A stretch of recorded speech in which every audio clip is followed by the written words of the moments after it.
And then you start to watch in your life, oh, I'm not always applying that. I got caught in the drama again. I got right back into it. And you might be lost for a while. And you'll notice that during that time of being lost, whether it's an hour or a week or a month or whatever, you're like, wow, the quality of my life wasn't quite as good. Or 43 days. Yeah. Or 43 days. Are you listening? This is the Rob Scott Show. Damn. I mean, really, like, if we're not trying to change the world, what are we doing? Yeah. Welcome to the Rob Scott Show. This is episode, who has any idea? I don't even know at this point. I have tried to record a bunch of times, and for lots of reasons, it never seemed to work. I think at the first off, hi, Sarah, how are you? I'm good. Yeah, this is definitely, take 27 since safer at home orders came out of trying to get an episode out. That is correct. Here we are. Yeah, I think a while back, I ended up recording a bunch of them, and then all of them got deleted in the editing software because I was, you didn't have good enough internet to do them with me, so I was doing them alone, and then that literally just got deleted. Then we tried another one, and internet was wonky, and so we've just had every challenge. I got sick in the middle for a while. It's been a fun ride here for a little bit, but we're very happy to be back with you today. It is very nice to be hanging out with Sarah and hopefully sharing some good information today.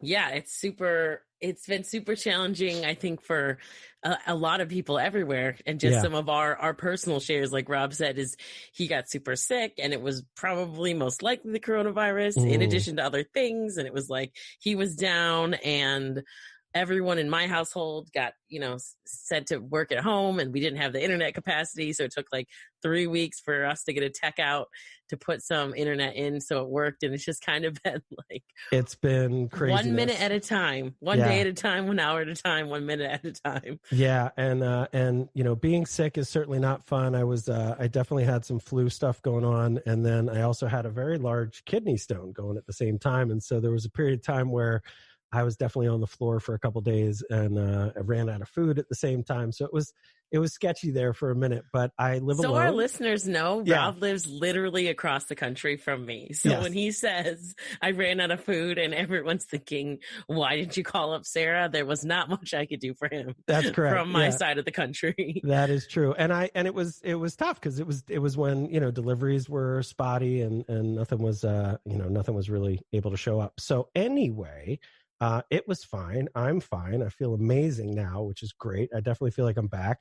I probably shedded a few LBs there, and but I'm feeling good. I also had to cut my own hair, and so this is a nightmare in the back. I'm telling you, it's a horror story in the back because I have no idea what's happening back there. But anyway, we're piecing it together, and it is very fun to be here right now. That said, I don't. It's funny, like the emotions that a lot of people are feeling. I think there's a lot of people are upset. I just saw there were some, things in Michigan, like people screaming at the government, let us out of here, that kind of energy. There's people obviously upset. We've got really, really incredibly high unemployment rates right now.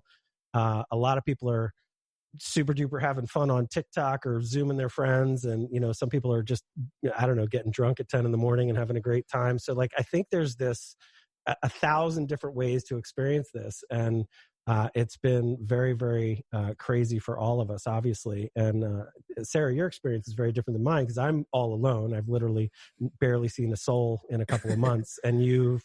And some days we wish we could swap. Yeah. Yeah. That's right. Yeah. That's right. But yeah, no, so while we've been on somewhat of a new episode hiatus, we've been putting out spots of our older episodes, past episodes, things that feel relevant to the times that we're in now. And it's been really interesting because two of our recent episodes that I've been kind of putting up for people that I think have been helpful is the emotional mastery episode and the how to deal with disaster and how to be resilient episode, which if you guys want to check it out, it's episode 5 and episode 22. But I think what's really struck me is we often talk about experiencing the world and life and tough stuff and in the lens of like, it's not we get to be the masters of our meaning making. And you often say, if somebody's punching you in the face, you gotta address that. But you also, in the face of that, can choose how you show up. You can choose what experience you're having. And so as kind of we're watching the pandemic unfold, at least in the US, from kind of opposite corners, there would be like what I would consider being punched in the face to, times where we really get to see it applied. People whose, spouses are going into hospitals as nurses, people who can't put food on the table and feed their kids, that kind of thing, up to, people who are like, I don't have internet to do my TikTok videos, right. I'm making more on unemployment than I was waiting tables. Like, so there's just this whole, like you said, a whole range of ways to experience something that is, we can kind of say, impacts everyone in the world right now, right? Everyone is, to some extent, is having this, a relationship with this is affected how they live their life, and, from wherever country. So that's kind of been a unique social experiment. Yeah, it's funny because we definitely, one of the things that I wanted to put out in the podcast, that one of the ones that got erased, was this a circle of concerns versus circle of control versus circle of influence. And we could certainly talk about that here. We talked about it on a recent coaching call, and we put out clips, so people might have seen that other places. But if you only listen to the podcast, we can certainly cover that here, because I think it's useful. If you're struggling with anything, it's very, very useful. The other thing that something that I've wanted to talk about was that, I hope that this pandemic in some way leaves us with like learning some lessons that really take us to a new place and help us maybe change some of our cultural stories about really how connected we are, right? Like it's the pandemic at least shows us that as much as we may want to be separate nations, or just handle our own and kind of, us versus them, if a pandemic breaks out, it can be global very, very quickly, right? And one of the other things that we talked about too is not just the biological version of this virus, but the mental virus that can spread, which could be fear or anger. And oftentimes how those mind viruses can spread so much more quickly than even a biological virus that spread clearly very, very quickly.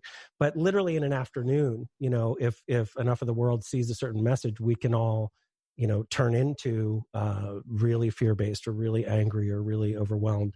And so do we have the skills to manage that in the face of an entire planet, responding to something, a lot of uncertainty, a lot of things that we don't know how it's going to work out. We're not sure what's going to happen to our economy. We're not going to sure if this virus is going to really go away now, or whether it's going to come rolling back as we start to leave all the social distancing that we've been doing literally worldwide.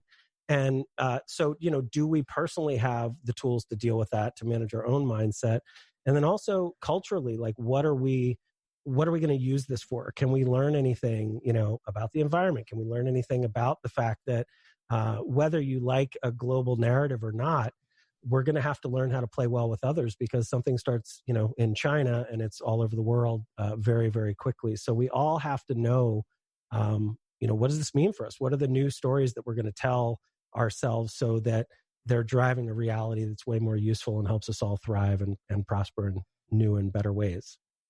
Yeah, that's interesting. You're talking about like, do we have the tools to kind of navigate the new normal? And what's really struck me, just from my own kind of experience in my corner of the world, is that a lot of us have the tools, and it's not a problem of do we have the tools, in my opinion, as much as like, are we using the tools that we have? And what I mean by that is, like the ability to, like, we all talk about mindfulness and gratitude and being thankful, but like in a place, where you're challenged daily or every minute or every hour, like, can you really implement the tool of gratitude, of focus, or of mindset, or of, any of those things? And something that we've talked about in the past is that whole idea of clean your room, right? When you talk about change and stories on a global scale, we talk about the analogy of like,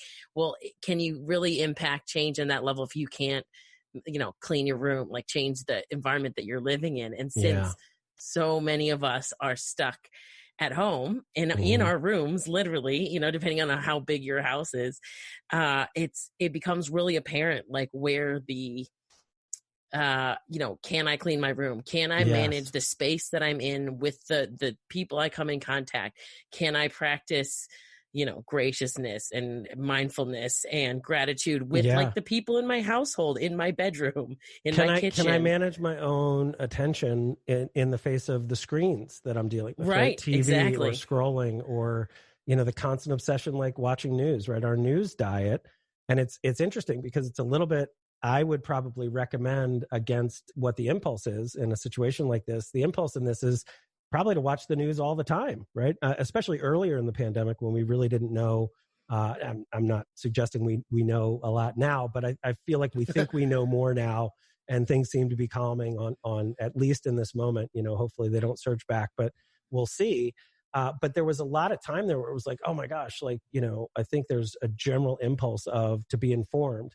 And yet that constant barrage of bad news, being able to know whether that is helpful to you and useful and giving you information that you need and leads to a better, better now and better future, or is it becoming a bit of an addiction? Is it like, just hitting that dopamine receptor and going, I got to pay attention, and leaving us scared and overwhelmed and all the other things, right? So are we using our abilities to manage our attention and stay grateful, and stay focused? That's so key right now, I think, to many of us who, and neither you nor I have kids that we're also homeschooling while we're trying to work from home and do meetings.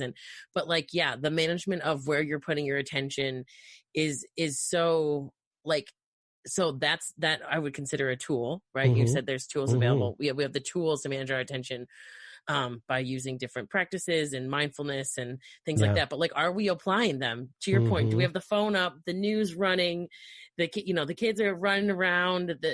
Are we focused? We're like, I'm going to get 20 minutes of news right now. I'm going to intake information. I'm going to focus on that. And then I'm going to shift over to something else. And I'm finding that, like, I think a lot of us, or I should just speak for myself, I think I thought that I had that more like dialed in. And I think when you put someone, at least in California, we're on day, I think 44 of quarantine. And I live in a very, under 300 square feet. Yeah. So for me, 43 days in under 300 square feet that's shared with another person, it's like, I might not have the ability to move my attention and to change my attention whenever I want as dialed in. And so like, am I using these opportunities to practice them? So it's like, how can you practice the tools that are available to you? Like, and it's there's funny, not a lot else to do. It's true. And to speak into that, that's not an open plan 300 square feet, right? That is a little room with another little room and another little room. And so even, navigating through those rooms and, one of those rooms is a bed. And I mean, there's desks involved, right? So it's very little space. And, my space is not large either, but it's larger and there's less people here. So it's like a palace probably by contrast. It is interesting. So you said before, we do have the tools. There definitely are the tools, right? Whether a listener has them or not is really the question. Just a side note, because you're inspiring me, something I think about all the time. We have people in our community who meditate every day. And I'm not speaking of them necessarily, but I know lots of people that have, just as an example, meditated for years and years and years. And I don't know if they ever really get like what that is about, right? I think they may realize that in that moment they get more calm. In that moment they can let anxiety kind of move away, but it's not something that they necessarily carry off the seat as a skill of attention that it really is built to be, right? And it's funny because I know people that get into the some religious aspects of it, whether it's Buddhism or some lineage or tribal thing, and they love it, and maybe they say this really helps me over time, but it still isn't the profound kind of tool set always, even if you practice every day, right? So getting what a tool it is to be able to move your attention around.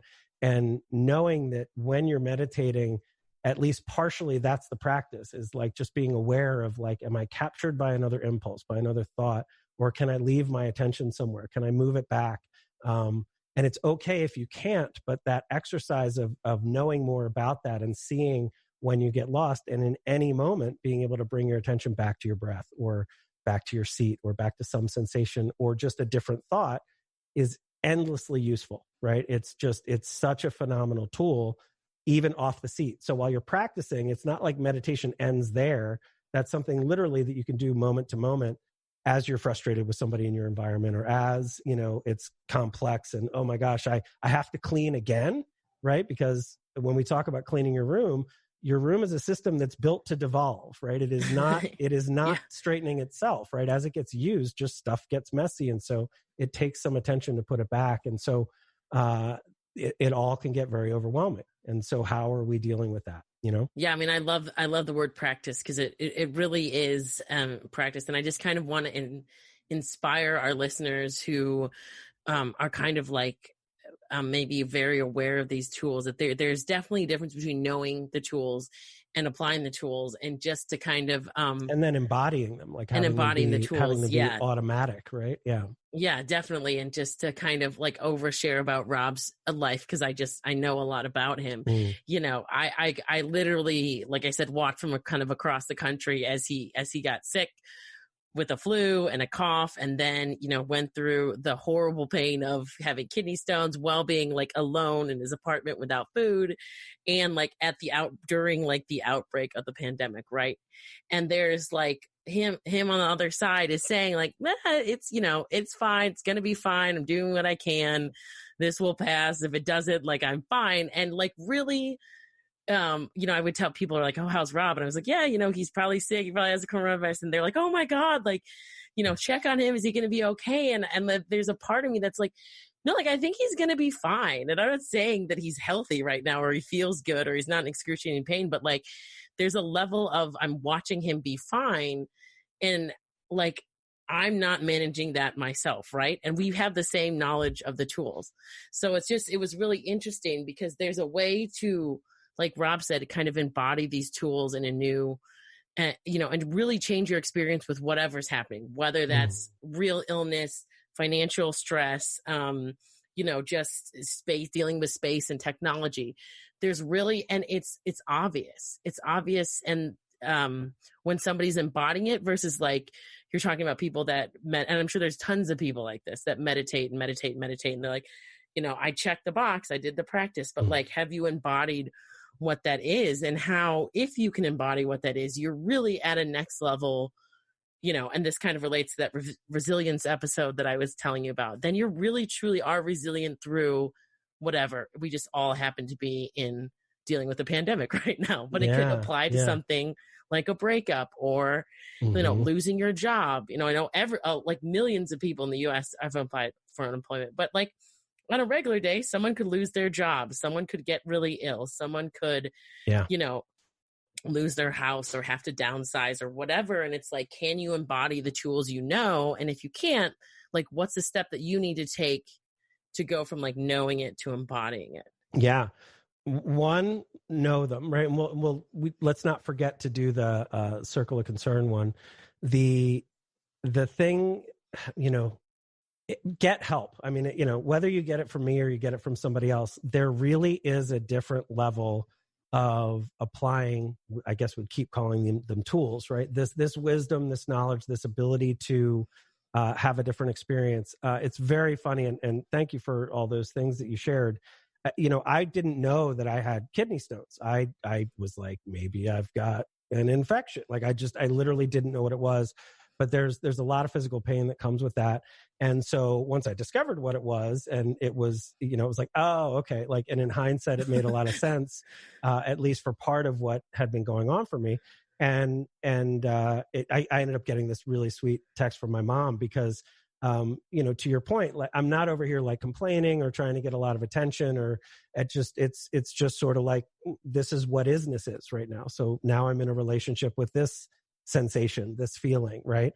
And being able to really embody that and make that real is, I mean, bar none, it's the most valuable thing that I've ever figured out or discovered. Like, there's nothing that even compares to that as far as, valuable tool or insight or knowledge or discovery or anything. Like, that is the game changer, right? That is the game changer.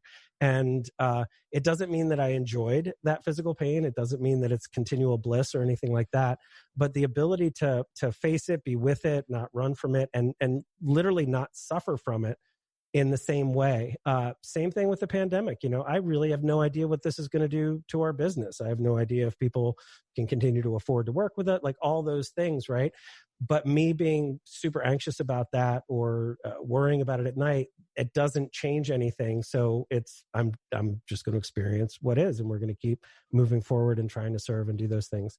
So I guess the bigger point there is, if you've dabbled in meditation, if you're trying to apply these tools, if you see really a mind of yours that's overly anxious or overly depressed, or more than that, like just saying bad things, like if you can check in and listen to your own inner talk, and you realize that you're, saying things like, I hate my partner, or I'm so sick of my kids, or this is never going to work out, or any of those My house things, is too right? small. My Yeah. internet's not fast enough. Yeah.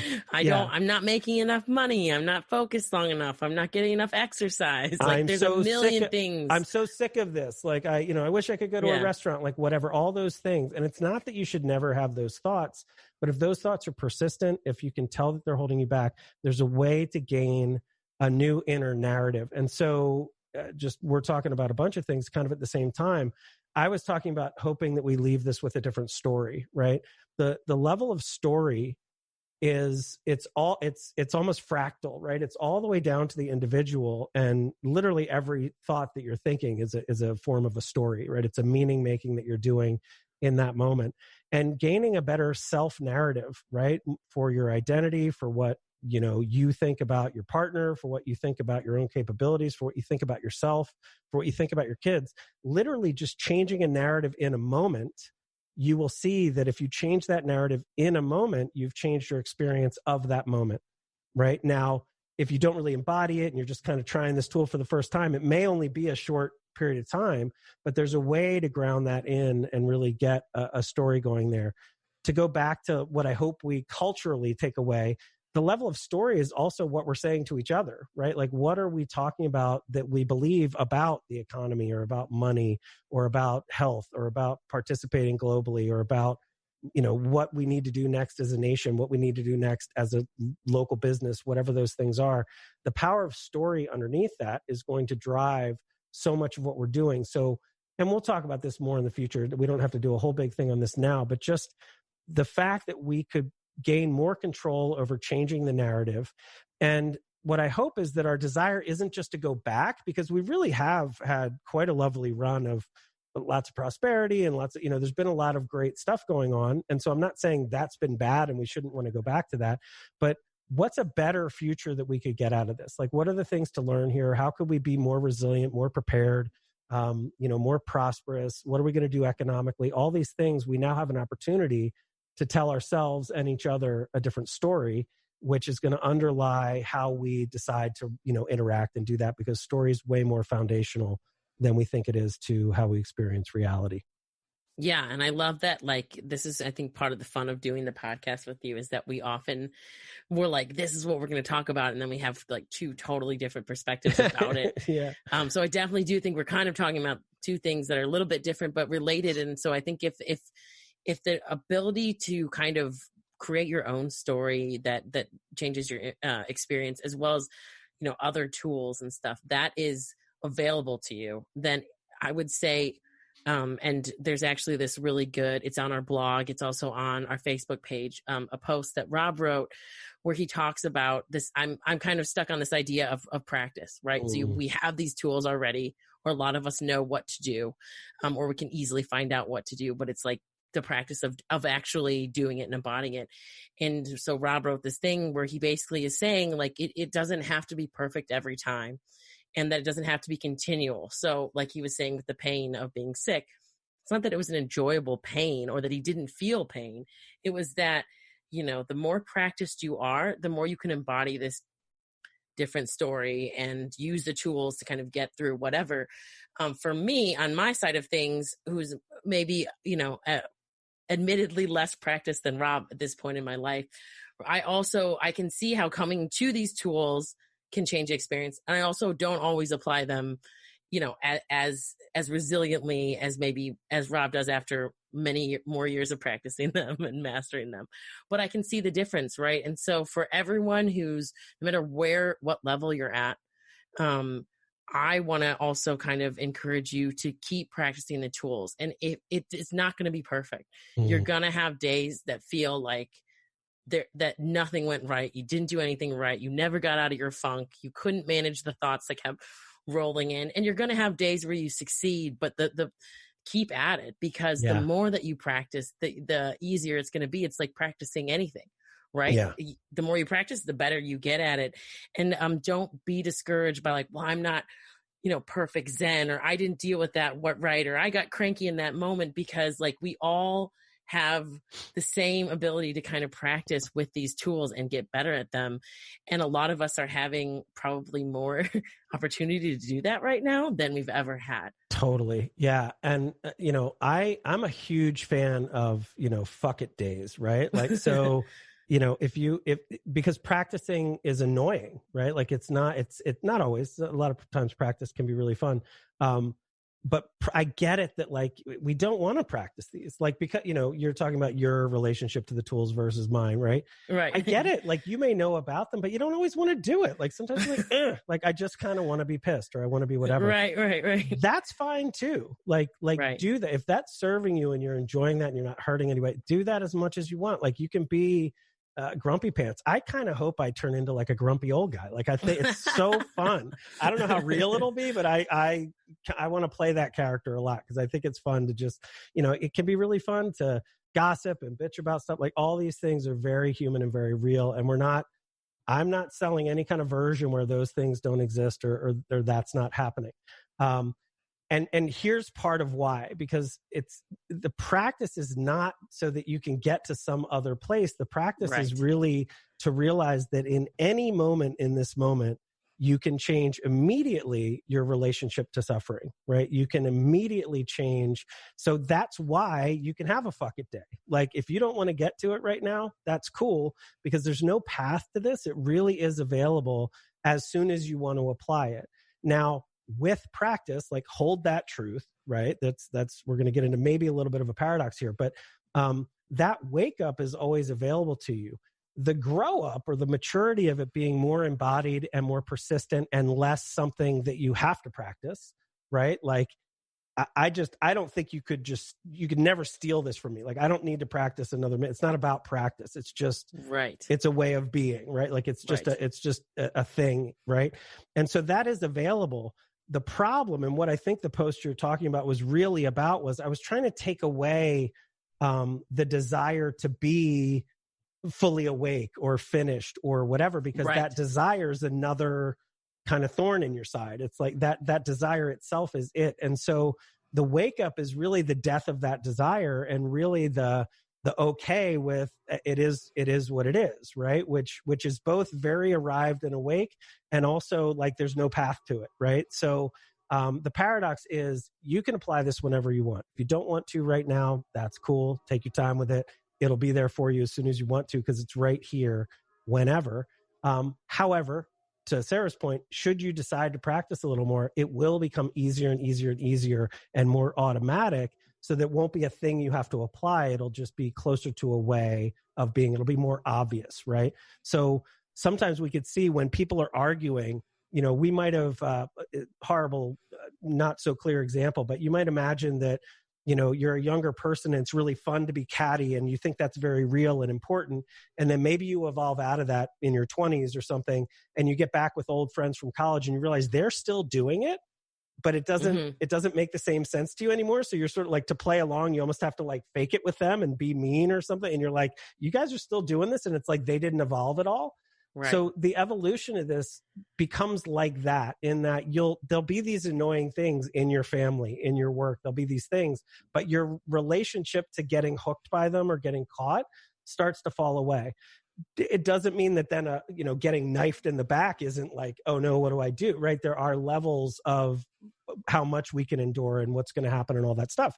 But so much more of the mundane every day, even through something like Corona, where it's like, I'm sitting inside. I can, it might not be exactly what I want to do, but this is fine. I sit inside fine all the time. So it'll be great. Right. And it's so funny that the exact day. I have no concept of how long this has been. It's just a big long... I didn't spend the first 3 weeks of it delusionally ill and on the floor though. So That's there's true. That's the true. difference. Yeah. But yeah, no, I mean, we talk a lot about resilience and the things that people really want: resilience, success, self-mastery and freedom. And to me, freedom, like there's nothing more freeing than what you just said. And I think to you, it's so a part of your mantra and a part of how you live your life and who you are that it seems very obvious. And it's a little nuance for me. And I would imagine someone who's just maybe hearing this for the first time. So to me, just to recap what I'm understanding, and I want you to correct me if I missed it, but that idea that both you can continually practice the tools you have to the point where you have now embodied these things, and that there's no path to there. You're always arrived, and it's up to you to be in it or not be in it, but there's no earning it or no path to it. Like there is nothing to me more freeing than knowing that. Do you know what I mean? Yeah. Because it means that both there's work to do, and also I've already, won, so to speak. I've already obtained the freedom. It's like, am I aware that I have it? But I have it. Also, I can like get better. So like, that's like winning the lottery and then investing half of it, and it just keeps earning. So you're like, I'm both making more, and I already have everything that I could possibly want out of it. And that feels like at least some kind of like mental freedom. It's so funny that's because so empowering. That makes perfect sense to me. And then I remember being younger and reading people talking about enlightenment or something, and you're like, yeah, but what is it? Like, but what is it? And so oh man, it's, as soon as you try to talk about it, it is not it's definitely not as sexy or curiosity driving, as soon as you describe it. But let's just talk about, if you can realize that you could move to a thought of gratitude instead of a nervous thought or an upset thought. And as you move that thought to gratitude, you may feel your body change into a warm sense of not needing love or wanting love, but more being love, right? So if we talk about the concept of, a way that I like to think about love is not the romantic, like I need this, I need to receive, or there's something to get, or I can't wait to feel all these great sensual and sexual feelings and whatever that stuff is that might get mixed up in love. It's really like closer to gratitude and appreciation, and like just a joy of being alive, let's say, that we might call that love or joy or whatever. The fact that you realize that through your own meaning making and through your own attention, you can actually dive into a sensation of gratitude, and that literally starts to feel amazing, like a drug might, or like, a shot of whiskey that feels warm in your belly, that's there for you.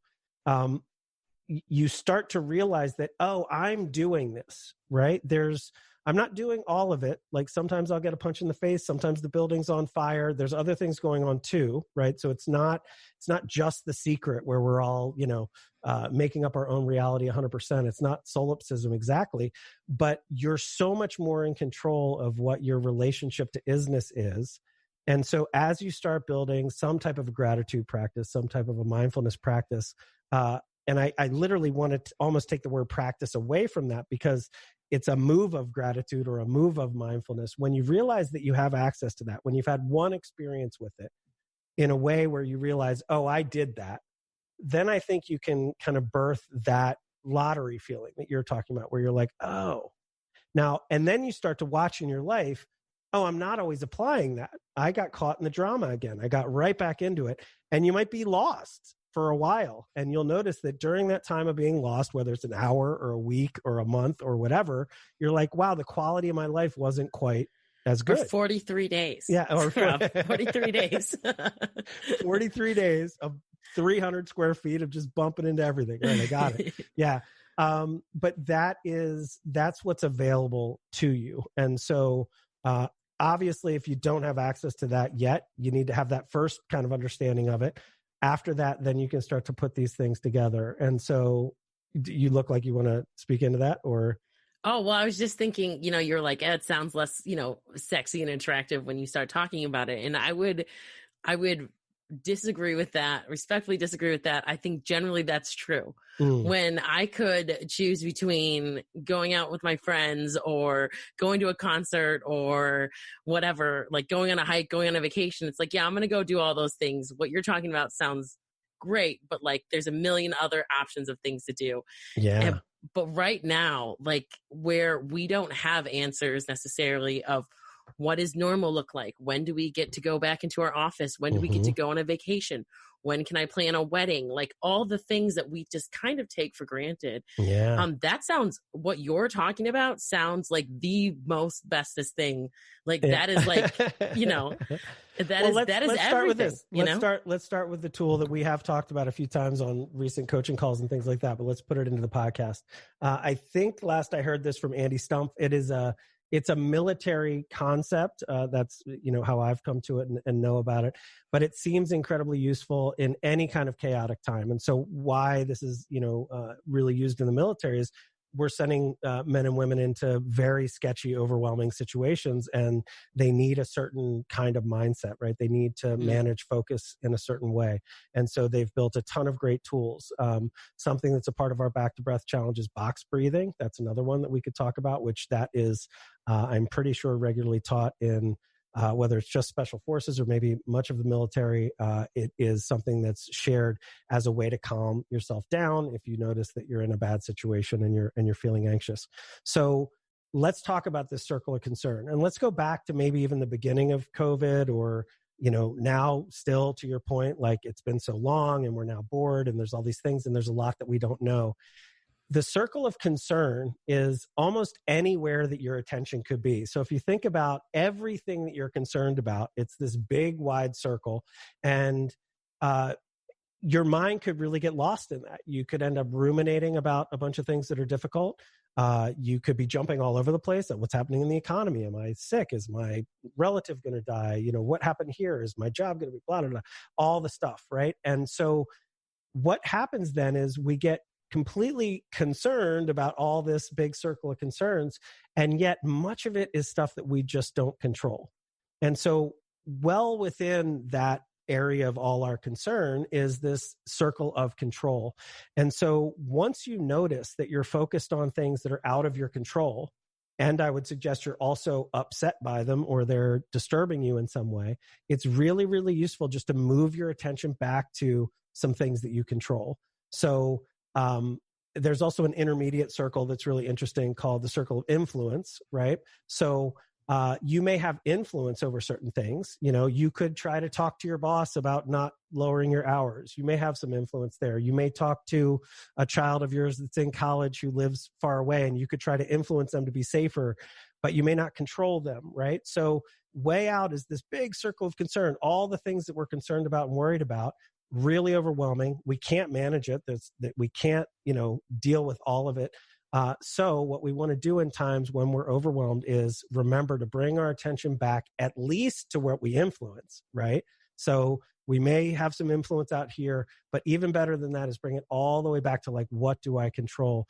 And quite literally, this is also very big. I don't know if they call it these words necessarily, but it's very similar to what happens in the beginning of some addiction programs and some 12-step stuff. When you take somebody who's been deeply dysfunctional and really doesn't have all the life skills, and they've got, people, places, and things that are all difficult to deal with, it's really like, come back to, have you done your laundry? Did you clean your room? Did you buy yourself food? Can you handle these things that are somewhat in your control? And at some point, even in the past couple months, I didn't even control whether I could get food or not, right? So that was even only in my circle of concern. And, it turned out to be something that I didn't have as much control over as I would have liked. Luckily, I've got months and months of food right on this body waiting to go through. So, I did some fasting. That's all that happened there. But ultimately, moving to, have I taken a shower today? Have I done my wash? What can I control? Calms so many things. It's just so incredibly helpful. So I hope that's a good explanation of that tool. What's underneath that, I swear I'll shut up in a second, but what's underneath that is the management of your attention. And so that is a great thing to sort of get that, oh, wow, I've got the news on all the time. It's scaring me about national and global issues of which I have no control over. It's important that I know something about that so that I can manage my life. But what part of that do I control? Okay, don't go outside, get a mask, build a mask, whatever. I control those things. But the constant narrative of all that stuff is really upsetting. So I hope that tool is useful. But the move underneath is you're moving your attention from meanings to other meanings to different things. And so one of the things that we teach as a more general tool is managing your focus and your attention in a way. So not only can you potentially place your focus on something that matters and leave it there instead of being scattered, but also you don't get lost in the scatter and you can pull it back into things like your sensation, a feeling of gratitude, what your breath feels like, these things to move out of thought and into more reality. And so, yeah, those things are really, I mean, really it's useful. almost like a step 1, 2, 3 kind of thing, or level 1, 2, 3, where it's like, are you aware of where your attention is? Are you in something that you can control, or are you in kind of something that you're just like a chaos concerning, kind of the infinite circle of worry? 2, can you move between, different places? And 3, can you change what you were saying before this, which is can you change the story? Can you tell a different story? And so, Rob was saying that we tried to do a couple podcasts on this and our tech wasn't working. But for me, I really like that really helped me, at the beginning of COVID times and even now. But like the second week of coronavirus, my dad was, who is not by me at all. He's in the Midwest. Can I say, I wanted to hear this story so bad the last time we tried to do this podcast, and right in the middle of this, I'm like hanging on every word, like what happened, and we just kept dropping, and we're like, what? I know, I've been waiting like 3 weeks to tell this story. I cannot wait to hear what happened. I love your dad. I want to know what occurred here. Well, I just thought of this in talking about those different circles, because I thought it was perfectly illustrating. So my dad was out doing his close to home exercise. He went for a bike ride, wearing a helmet, did all the things, and ended up getting hit by a car. And it was right at the time where they were saying, only really nobody is really allowed in the hospital unless you absolutely have to go. So the emergency room is the last place you want to be. It's filling with people who are sick. Your friends and family can't come and support you, right? So he gets pretty badly hit by a car to the point where it was described as he flew up and landed, right? So it's like, you're instantly like thinking the worst. He gets put in an ambulance. He gets dropped off. How old is he? Is it fair that he's like mid 60s, mid to late 60s? Yeah. So you he's not a spring chicken, age, but but very scary. Not the age of someone that you want to be in a hospital full of coronavirus. So he gets put in an ambulance, separated from my mom, like dropped up. They're like, hey, they send the rest of my family home, and they say, we'll call you and let you know. Right. So we don't know if he's got a concussion. We don't know if he's got, has to have surgery on his shoulder. Like, we know almost nothing. Like what when you watch someone get put in an ambulance, that's how much we know. And usually there's an element of, I'm going to wait in the room, and I'm there when the doctor comes in, and what's going on, and what does the scan say? And he just happened to he forgot his phone and his wallet at my house before he left, or at my parents' house. And so, you don't even have a phone to call. So your mind if you're looking at this big infinite circle of concern, right? That's something where you genuinely, of course you would be concerned. It's your family member. They were hit by a car. They're in the hospital during the time of a pandemic. Like, all reasonable things that I would be concerned about. But knowing my family who's in that location can't even see him. And I live in a different time zone in a different state. It's like I had to apply that almost instantly, because I'll tell you, my brain was like doing terrible things. And he ended up, for a cliffhanger, he's fine. He had 5 fractured ribs, a concussion, and a separated shoulder. So not great, but like he came home like that night. Yeah. So like, all good. And but didn't there's like catch the virus. And didn't catch the virus. Yeah. Right. And is recovering. But there was like 6 hours where I think like I was already kind of in an anxious state because of what was going on. Then it's like, oh, my family was all in the waiting room of the hospital and they got sent home. So I'm worried about that. My dad's like getting scans done. I'm worried about that. And it's like, I had to move my attention. I mean, I didn't have to, but I felt like for my sanity, I had to move out of that very reasonable and large circle of concern and move into what I controlled. So then I was like, okay, I'm going to go out and go for a walk because they're waiting on a phone call. I'm waiting on a phone call from them. I can't do anything. The only thing I can control is my state right now. And I'm not able to like manage it here. So I'm going to change, we talk about changing your environment. So I'm like, I'm going to go for a walk.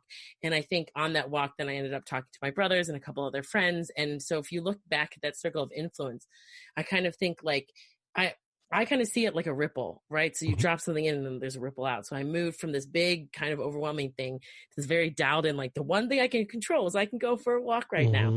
And then like, how did those conversations on that walk then influence, like, did it calm other people down or did it give other people good information? Like, like then, my changing of my state out of kind of that overwhelm, moving my attention, I did not get to level 3 of like changing the story because thankfully, he's okay. He came home. The story was great. I didn't need to change it, but there's definitely like a move there. And it's like, you kind of think, what could be worse than a pandemic? And the thing is like, oh, well, someone could, you love in a different state could get hit by a car. Yeah. That would be worse. And so it's like, that kind of tool and having that kind of tool is so crucial in all times, but especially like a lot of us are probably like, oh, it can't get any worse. And like, it can. It probably can. Oh, it can. Yeah. Like, don't even get me started on how much worse it can get. Like, so knowing these tools is really, like, that came in really handy for me. Oh, yeah. It is so good right now in so many ways. Now, obviously, I can't speak for everybody. I'm sure a lot of people are having really bad days, but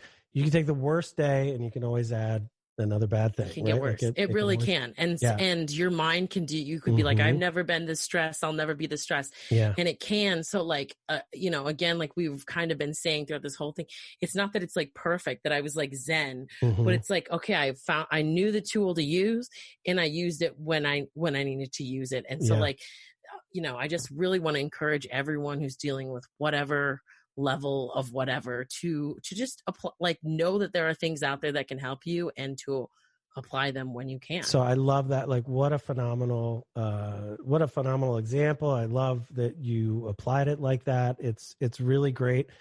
Also, I want to highlight that was right at the beginning of this. So I remember hearing about that and just worrying like that your whole family went to the hospital. It was like, we didn't really know what the virus was going to be. We had no idea. What is going on? Is everyone turning into zombies? Like what, I don't know what we're doing. Like is now Sarah's whole family dead? Like I don't know what's happening. Right. So it was, and it is a change of the story, right? It may not be that you consciously told another story, which is a part of meaning making and something that we talk about in some of our courses. But the story changed, right? Because for a while it's, is dad dead? Is dad dead? Or how injured is dad? And that's the story, right? That's the meaning that's happening. And then it became green grass, quite literally. And, it might've been hard to keep it there. It was like, well, what else can I do? Can I call my brother? Or is there somebody else to do? Right. So those are all jumps in the story into, whatever we're doing. But it really can just be green grass. And I know that when I say it like that, it sounds heartless or it sounds, how could you just think about green grass? Or how could you, that's so, you said it in such a way that it didn't at all sound heartless. It was appropriate and because it wasn't about green grass. It was about moving my attention to what I can control. Totally. And of all the things that you want to be better and want to do well, like that was the one, like often you're like, there's a million things I could have done. That to me in that moment felt like the one option that I had. It was like, go for a walk. Like I'm not even supposed to drive.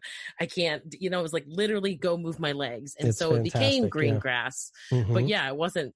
So I totally know what you mean. And so, green grass, right example or not, it just becomes something else. Right. So you're really hurting from heartbreak. It's not the worst idea. Go to the movies. Right. If you're, it's screens everywhere. Like go read a book, get in a bathtub, right? There's things that we can do which are changing our attention and our somatic experience so that we're getting into, managing our whole experience, which is so deeply based in the meaning making that we're doing.